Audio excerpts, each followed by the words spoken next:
स्वागत है दोस्तों आपका एक बार फिर से नई वीडियो में। आज की वीडियो में हम बात करने वाले हैं हाई कोर्ट की। दोस्तों इससे पहले की वीडियो में हमने जो सुप्रीम कोर्ट को जो कंप्लीट कर दिया गया है, साथ में उससे उनके आर्टिकल को याद करने की ट्रिक भी बता दी गई है। आज की वीडियो में हम बात करेंगे हाई कोर्ट की और लास्ट में जो इनके आर्टिकल को याद करने की ट्रिक भी बताएंगे। सबसे पहले कुछ इंपॉर्टेंट पॉइंट्स की बात कर लेते हैं। पहला क्वेश्चन आपका कि पहला जो उच्च न्यायालय है वो कहाँ पर बनाया गया था। तो 1862 में पहला जो उच्च न्यायालय है वो कोलकाता में बनाया गया था। उसके बाद मद्रास बॉम्बे में, फिर उसके बाद मद्रास में। और हाई कोर्ट की पहली महिला न्यायाधीश थी, उसका नाम है अन्ना चांडी, जो कि आपके केरल राज्य से हैं। उसके बाद है कि हाई कोर्ट की पहली मुख्य न्यायाधीश कौन है, उसका नाम है लीला सेठ, जो कि हिमाचल प्रदेश से चुनी गई थी। देश में कुल उच्च न्यायालयों की बात करें तो 25 यहाँ पर हाई कोर्ट हैं। पहला आर्टिकल है अनुच्छेद 214, जो कि उच्च न्यायालय की स्थापना के बारे में बताता है और कहता है कि प्रत्येक राज्य के लिए एक उच्च न्यायालय होगा। आर्टिकल है 215, जो कि कहता है कि उच्च न्यायालय का एक अभिलेख न्यायालय होगा, यानी कि रिकॉर्डेड। ठीक है दोस्तों, यानी कि प्रत्येक उच्च न्यायालय का एक अभिलेख न्यायालय होगा और उसके पास ऐसे न्यायालय की सभी शक्तियां होंगी जिनमें स्वयं की अवमानना के लिए दंडित करने की शक्ति भी शामिल है। नेक्स्ट है दोस्तों यहाँ पर आर्टिकल 216। ठीक है दोस्तों, अनुच्छेद 216, जिसमें कहा गया है उच्च न्यायालयों के गठन के बारे में, यानी कि प्रत्येक उच्च न्यायालय में एक मुख्य न्यायाधीश होगा और ऐसे अन्य न्यायाधीश शामिल होंगे जिन्हें राष्ट्रपति समय समय पर नियुक्त जो करना आवश्यक समझेगा। ठीक है दोस्तों, उसके बाद है दोस्तों अनुच्छेद 217, यानी कि उच्च न्यायालय के प्रत्येक न्यायाधीश के पद की नियुक्ति और शर्तों के बारे में बताया गया है। उच्च न्यायालय के प्रत्येक न्यायाधीश को भारत के मुख्य न्यायाधीश राज्य के राज्यपाल के परामर्श के बाद राष्ट्रपति द्वारा हस्ताक्षर और मोहर के बाद उनको जो है वो नियुक्त किया जाएगा। दोस्तों एक न्यायाधीश जो कि राष्ट्रपति को संबोधित अपने हस्ताक्षर सहित पत्र द्वारा अपना जो त्याग पत्र जो है वो दे सकता है। सर्वोच्च न्यायालय के न्यायाधीश को हटाने के लिए अनुच्छेद 145 खंड 4 में प्रदान किए गए तरीके से राष्ट्रपति द्वारा एक न्यायाधीश को उसके पद से जो हटाया जा सकता है। दोस्तों जो मुख्य न्यायाधीश है उसको हटाने के लिए कब हटाया जा सकता है, वो है कि जब कदाचार साबित हो जाए या फिर अक्षमता के आधार पर। तो किसी न्यायाधीश का पद राष्ट्रपति द्वारा सर्वोच्च न्यायालय के मुख्य के जो न्यायाधीश के रूप में नियुक्त किए जाने वाले या फिर राष्ट्रपति द्वारा भारत के क्षेत्र के भीतर किसी अन्य उच्च न्यायालय में स्थानांतरित किए जाने से रिक्त हो जाएगा। नेक्स्ट है कि कोई व्यक्ति जो उच्च न्यायालय के न्यायाधीश के रूप में नियुक्ति के लिए तब तक योग्य नहीं होगा जब तक वह भारत का नागरिक न हो। और दोस्तों जो हाई कोर्ट का जो मुख्य न्यायाधीश है उसको कैसे चुना जाता है, वो है कि उसको कम से कम 10 वर्षों तक भारत के क्षेत्र में जो न्यायिक पद पर रहा हो या फिर कम से कम 10 वर्षों तक लगातार हाई कोर्ट या फिर 2 या अधिक ऐसे न्यायालयों का जो वकील रहा हो। नेक्स्ट है कि जो हाई कोर्ट के न्यायाधीश के लिए अधिकतम जो उम्र है दोस्तों वो 62 वर्ष है। यदि किसी हाई कोर्ट के मुख्य न्यायाधीश की आयु के संबंध में कोई प्रश्न उठता है तो उस प्रश्न का निर्णय भारत के मुख्य न्यायाधीश के परामर्श के बाद राष्ट्रपति द्वारा जो किया जाएगा और राष्ट्रपति का निर्णय ही जो है अंतिम होगा। यानी कि सर्वोच्च न्यायालय में, ठीक है, जो उम्र का के बारे में जो भी प्रश्न उठेगा उसको द्वारा संसद के द्वारा सोल्व किया जाएगा। नेक्स्ट है अनुच्छेद 218, जो कि बताता है उच्च न्यायालय से संबंधित कुछ प्रावधानों का हाई कोर्ट पर लागू होना, यानी कि जो सुप्रीम कोर्ट के संबंध में जो कुछ प्रावधान है उनको जो है हाई कोर्ट में जो है लागू किया जा सकता है। ठीक है, और न्यायाधीश जांच अधिनियम 1968 जो है यहाँ पर दिया गया है। बात कर लेते हैं अनुच्छेद 219 की। इसमें कहा गया है कि उच्च न्यायालयों के न्यायाधीशों द्वारा शपथ देना या फिर उनका प्रतिज्ञान, यानी कि इसमें कहा है कि जो उच्च न्यायालय का जो न्यायाधीश बनने के लिए, ठीक है, तो नियुक्त प्रत्येक व्यक्ति जो अपना पद ग्रहण करने से पहले जो है वो राज्य के राज्यपाल या फिर उसके द्वारा इस संबंध में नियुक्ति जो किसी व्यक्ति के समक्ष जो हस्ताक्षर करेगा। नेक्स्ट है अनुच्छेद 220 जो कि बताता है स्थानीय न्यायाधीश होने के बाद अभ्यास पर प्रतिबंध। यानी कि कोई भी व्यक्ति जिसने इस संविधान के प्रारंभ के बाद हाईकोर्ट के स्थायी न्यायाधीश के रूप में पद संभाला है, सुप्रीम कोर्ट और अन्य न्यायालयों को छोड़कर भारत के किसी भी न्यायालय में या फिर किसी पदाधिकारी के समक्ष वो दलील या फिर वकालत जो नहीं कर सकेगा। यानी कि दोस्तों अनुच्छेद 220 में कहा गया है कि यदि कोई भी जो न्यायाधीश है वो रिटायर्ड होता है तो वो क्या है कि वो भारत के किसी भी न्यायालय में जो वकालत नहीं कर सकता। ठीक है दोस्तों, वो केवल क्या है एक सुप्रीम कोर्ट में जो वकालत कर सकता है, उसके अलावा किसी भी कोर्ट में नहीं कर सकता। नेक्स्ट है दोस्तों अनुच्छेद 221 यानी कि इसमें बताया गया न्यायाधीशों के वेतन के बारे में। यानी कि संसद कानून द्वारा जो कि हाई कोर्ट के जो न्यायाधीशों का वेतन जो निर्धारित किया जाएगा। उसके बाद आर्टिकल आता है 222 जो बताता है कि एक न्यायाधीश का एक उच्च न्यायालय से दूसरे हाई कोर्ट में स्थानांतरण। यानी कि राष्ट्रपति द्वारा जो कि भारत के मुख्य न्यायाधीशों के परामर्श के बाद वो न्यायाधीशों का जो है तबादला किया जाता है। उसके बाद अनुच्छेद 223 जो कि कार्यवाहक मुख्य न्यायाधीशों की नियुक्ति से संबंधित है।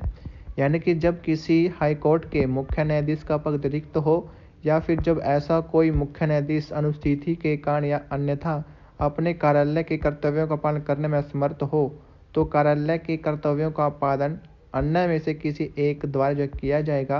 राष्ट्रपति के रूप में न्यायालय के न्यायाधीशों को इस उद्देश्य के लिए जो नियुक्त किया जा सकता है। आर्टिकल 224 में बताया गया है कि अतिरिक्त या फिर कार्यवाहक न्यायाधीशों की नियुक्ति। यानी कि यदि किसी हाईकोर्ट के कामकाज में किसी अस्थायी वृद्धि के कारण राष्ट्रपति को यह प्रतीत होता है कि उस न्यायालय के न्यायाधीशों की संख्या कुछ समय के लिए बढ़ाई जानी चाहिए, तो राष्ट्रपति जो है अतिरिक्त रूप से योग्य व्यक्तियों को जो नियुक्त कर सकता है।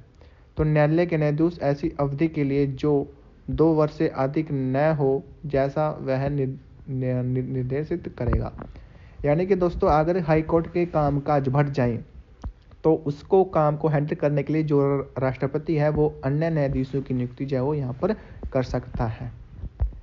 उसके बाद है कि जब कोई न्यायाधीश के अलावा किसी अन्य न्यायालय का कोई न्यायाधीश अनुपस्थिति के कारण या फिर किसी अन्य कारण से अपने पद के कर्तव्यों का पालन करने में असमर्थ हो या उससे अस्थायी रूप से जो मुख्य न्यायाधीश के रूप में कार्य करने के लिए नियुक्त किया जाता है, तब जो है जो राष्ट्रपति है वो राष्ट्रीय न्यायिक नियुक्ति आयोग के परामर्श से किसी सम्यक रूप से अहित व्यक्ति को उस न्यायालय के न्यायाधीश के रूप में जो तब तक कार्य करने के लिए नियुक्त कर सकेगा जब तक जो कि स्थायी न्यायाधीश अपना कार्यभार नहीं संभाल लेता। उसके बाद है दोस्तों आपका कि यदि हाईकोर्ट के ऊपर या फिर कार्यकारी न्यायाधीश के रूप में नियुक्त कोई भी व्यक्ति 62 वर्ष की आयु प्राप्त करने के पश्चात पदधारण जो है नहीं कर सकता। उसके बाद है अनुच्छेद 224 ए जो कि बताता है उच्च न्यायालयों की बैठकों में सेवानिवृत्त न्यायाधीशों की नियुक्ति के बारे में। यानी कि रिटायर्ड जजों का दोबारा से जो है बुलाना। अनुच्छेद 235 में बताया गया है कि मौजूद उच्च न्यायालयों का क्षेत्राधिकार। अनुच्छेद 226 में बताया गया है रीट जारी करने की उच्च न्यायालय की शक्तियां। जैसे कि दोस्तों सुप्रीम कोर्ट की जो है रीट जारी करने की शक्ति अनुच्छेद 32 में दी गई थी, तो ठीक वैसे ही मौलिक अधिकारों से संबंधित ठीक है दोस्तों जो हाईकोर्ट को जो शक्तियां यहाँ पर दी गई हैं अनुच्छेद 226 के तहत। ठीक है, अब बात कर लेते हैं अनुच्छेद 227 की। अनुच्छेद 227 में जो बताया गया है कि उच्च न्यायालय द्वारा सभी न्यायालयों पर अधिकरण की शक्ति। उसके बाद है अनुच्छेद 228 यानी कि कुछ मामलों को उच्च न्यायालय में स्थानांतरित करना, यानी कि नीचे की अदालतों से जो केस को जो अपने पास बुलाना हाई कोर्ट के पास। ठीक है, अनुच्छेद 229 यानी कि उच्च न्यायालय के अधिकार और सेवक तथा व्यय। अनुच्छेद 230 में बताया गया है कि उच्च न्यायालयों की अधिकारिता का संघ कार्य क्षेत्रों पर विस्तार। यानी कि संसद कानून द्वारा जो हाईकोर्ट के क्षेत्राधिकार को किसी केंद्र शासित प्रदेश तक जो बढ़ा सकती है या किसी हाईकोर्ट के क्षेत्राधिकार को बाहर जो कर सकती है। यहाँ पर बात कर लेते हैं अंडमान निकोबार का जो हाई कोर्ट है वो कलकत्ता हाई कोर्ट है। दादरा नगर हवेली का हाई कोर्ट महाराष्ट्र में है और हरियाणा और पंजाब का जो हाई कोर्ट है वो चंडीगढ़ में है। लक्षद्वीप की बात करें तो वो है केरल के कोची में हाई कोर्ट है। पुदुचेरी का जो है तमिलनाडु के मद्रास में है। जम्मू कश्मीर के हाई कोर्ट की बात करें तो वो लद्दाख में है। अनुच्छेद 231 में बताया गया है कि 2 या 2 से अधिक राज्यों का एक जो है उच्च न्यायालय होगा और इसको जो है 7वां संविधान संशोधन 1956 के तहत जो है जोड़ा गया है।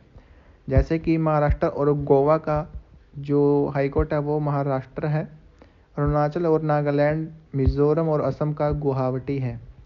तो आप बात कर लेते हैं दोस्तों यहाँ पर ट्रिक की। ट्रिक है दोस्तों आपका NHRC ने कहा कि आओ रेस्ट करो, ठीक है। यानी कि N से हो गया नो, H से हो गया हाई कोर्ट, ठीक है। R से हो गया रिकॉर्डेड कोर्ट और कॉन्स्टिट्यूशन यानी कि हाई कोर्ट का संगठन, ठीक है। और A से हो गया अपॉइंटमेंट, ठीक है दोस्तों, न्यायाधीशों की अपॉइंटमेंट।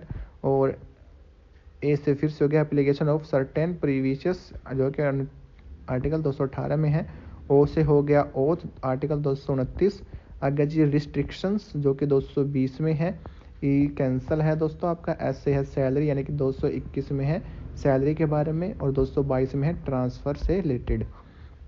उसके बाद दोस्तों आगे हमारा अधीनस्थ न्यायालय यानी कि हाई कोर्ट के नीचे के न्यायालयों के बारे में। अधीनस्थ न्यायालय की बात करने वाले हैं, ठीक है। भाग 6 में आता है अनुच्छेद 233 जो कि इसका पहला अनुच्छेद है, जिसमें बताया गया है कि जिला न्यायाधीशों की नियुक्ति के बारे में। यानी कि किसी राज्य में जिला न्यायाधीश नियुक्त होने वाले व्यक्ति की जो नियुक्ति है तथा जिला न्यायाधीश की पदस्थापना और पदोन्नति उस राज्य के राज्यपाल ऐसे राज्य के संबंध में अधिकारिता का प्रयोग करने वाले हाईकोर्ट से परामर्श जब कर सकेगा। नेक्स्ट है कि वह व्यक्ति जो संघ की या फिर राज्य की सेवा में पहले से नहीं है, जिला न्यायाधीश नियुक्त होने से पहले केवल तभी पात्र होगा जब वह कम से कम 7 वर्षों तक अधिवक्ता या फिर लीड रहा हो और उसकी नियुक्ति के लिए हाई कोर्ट से ने जो सिफारिश की है। आर्टिकल 223A में कहा गया कि कुछ जिला न्यायाधीशों की नियुक्ति और उनके द्वारा दिए गए निर्णय आदि का स्थापन। आर्टिकल 234 में बताया गया है कि न्यायिक सेवा में जिला न्यायाधीशों के अलावा अन्य व्यक्तियों की भर्ती। यानी कि किसी राज्य की जो न्यायिक सेवा में जिला न्यायाधीशों से भिन्न भिन्न व्यक्तियों की नियुक्ति उस राज्य के राज्यपाल द्वारा राज्य लोक सेवा आयोग और ऐसे राज्य के संबंध में अधिकारिता का प्रयोग करने वाले उच्च न्यायालय के परामर्श के पश्चात उस निमित्त उसके द्वारा बनाए गए नियमों के अनुसार जो की जाएगी। आगे अनुच्छेद है 235 जिसमें बताया गया अधीनस्थ न्यायालयों पर नियंत्रण। यानी कि जिला न्यायालय और उसके अधीनस्थ न्यायालयों का नियंत्रण जो कि जिसके अंतर्गत राज्य की न्यायिक सेवा के व्यक्तियों और जिला न्यायाधीश के पद से ऊपर किसी पद को धारण करने वाले व्यक्तियों के पद स्थापना पद की पदोन्नति, ठीक है, उसको जो है वो जो कि क्या है कि राज्यपाल में निहित होगी। तो दोस्तों ये थे हाई कोर्ट और अधीनस्थ न्यायालय से रिलेटेड, ठीक है। हालांकि दोस्तों जो अधीनस्थ न्यायालय है यानी कि भाग 6 का जो न्यायालय है वो इतना ज़्यादा इम्पोर्टेंट नहीं है आपके लिए। सुप्रीम कोर्ट और हाई कोर्ट से रिलेटेड जो क्वेश्चन पूछे जाते हैं एग्जाम में, ठीक है, आप उनको जो है अच्छे से याद कर सकते हैं दोस्तों। हालांकि दोस्तों हमने जो आपको राष्ट्रपति, प्रधानमंत्री, लोकसभा, राज्यसभा, संसद, सुप्रीम कोर्ट और हाई कोर्ट आज की वीडियो में कंप्लीट करा दिया गया है। सारी की सारी वीडियो यूट्यूब पर अपलोड कर दी गई हैं। सभी का लिंक वीडियो के डिस्क्रिप्शन में दिया गया है, आप जाकर वीडियो को देख सकते हैं। और दोस्तों आपको गारंटी दे रहा हूं कि इन वीडियो से कोई भी क्वेश्चन बाहर नहीं आने वाला, सिर्फ आपको अच्छे से पढ़ना है, रिवीजन करना है। तो चलिए दोस्तों मिलते हैं नेक्स्ट वीडियो में। दोस्तों अगर आपको वीडियो अच्छी लगे तो वीडियो को लाइक कर देना, चैनल पर नए हो तो चैनल को सब्सक्राइब कर लेना।